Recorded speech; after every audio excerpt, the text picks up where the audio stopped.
té 2 anys i desfilarà a la Setmana de la Moda de Nova York. Mònica. Doncs sí, parlem de Mile Bell Diamond, que és una nena que amb només 2 anys desfilarà a la passarel·la de moda de Nova York, i la petita es va fer famosa gràcies als seus pares, que van començar a compartir fotos d'ella amb roba de marca a Instagram i van aconseguint seguidors i likes, i algú es va fixar en ella i li van proposar si volia desfilar a la passarel·la de moda de Nova York. Hi ha hagut moltes crítiques perquè pensen que és com a explotació infantil, però els pares no han fet cas i segueixen apostant per la seva filla, que encara que sigui petita, doncs volen que aparegui a Instagram i desfili a la passarel·la de moda de Nova York. No sé com ho veieu vosaltres, ho plantegeu com que és explotació infantil o que estan treballant pel futur d'ella?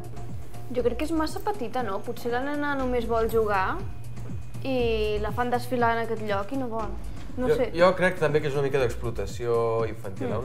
2 anys, que 2 anys no pot decidir. Mira, si en té 7 o 8 i li fa molta il·lusió... Encara, però és que en 2 anys... És que ha après a caminar fa 2 dies. Molt trist.